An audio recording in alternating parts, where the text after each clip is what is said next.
नमस्कार, मी doctor Smita Bhushan Kale, MD Panchakarma from Kerala. तर आज आपल्याकडे नंदिनी आणि सिद्धोन पाटील हे कर्नाटकवरून खास आपल्याला भेटायला आलेले आहेत आणि यांनी आपल्याकडे इनफर्टिलिटीसाठी ट्रीटमेंट घेतली होती आणि ट्रीटमेंट नंतर त्यांना ही छानशी खुशी त्यांच्या घरी जन्माला आलेली आहे आणि त्यासाठी ते आपल्याला भेटायला आले होते।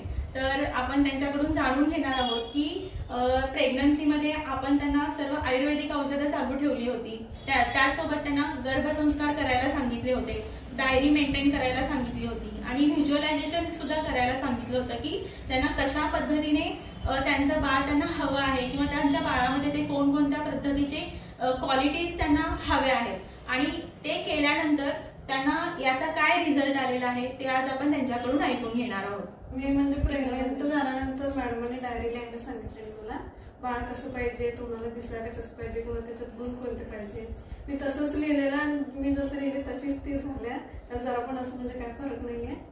तसं डायरी लिहा सगळ्यांनी मॅडमने सांगितल्यासारखं। आयुर्वेदिक औषधामुळे काही त्रास झाला नाही, पाय सुजणे, बीपी असं काहीच झालं नाही, व्यवस्थित झालं, अगदी हलकं हलकं वाटत होतं। प्रेग्नन्सी मध्ये पण काही त्रास झाला नाही, नॉर्मल डिलिव्हरी झाली, व्यवस्थित झालं। मॅडमांनी जसं सांगितले तसं करा, व्यवस्थित होतं।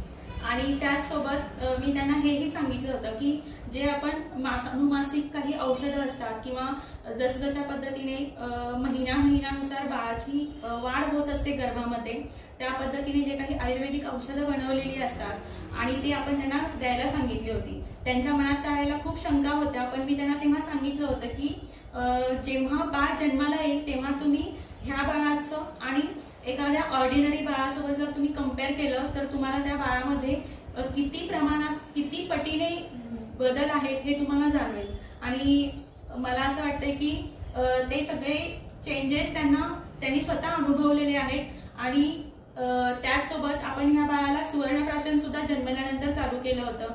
त्याचा तुम्हाला काय बदल जाणवला? आजारी पडत नाही आणि ते आवडीनं खाते असं म्हणजे। आणि त्यासोबत जे काही ग्रास्पिंग आहे किंवा ऐकून घेण्याची जी काही कॅपॅसिटी आहे, ऍक्टिव्हिटी जास्त आहे, जास्त स्ट्रॉंग आहे, इम्युनिटी जास्त आहे त्याची। आता सुद्धा तुम्ही बघत असाल की आपण जेव्हा व्हिडिओ बनवतोय तर तिचं पूर्ण लक्ष त्या कॅमेरामध्ये आहे, ऍक्टिव्ह भरपूर जास्त। ओके, तर असेच आयुर्वेदाचे तुम्हाला भरपूर फायदे होतात आणि आयुर्वेदाचा जो काही चांगला फायदा आहे तो तुमच्या नवीन पिढीमध्ये आजकाल आपण बघतो की वेगवेगळे नवीन आजार तोंडवर काढत आहेत, त्यामुळे आपली इम्युनिटी खराब होत असते आणि तसेच मुळातच नवीन आजार जन्म घेत असल्यामुळं आपल्यालाही मनामध्ये एक भीती असते।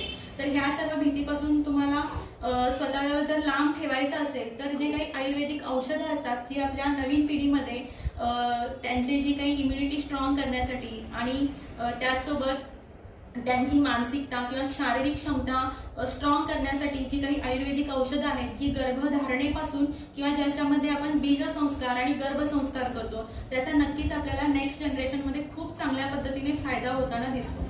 तर हेच आपलं एक असं बेबी आहे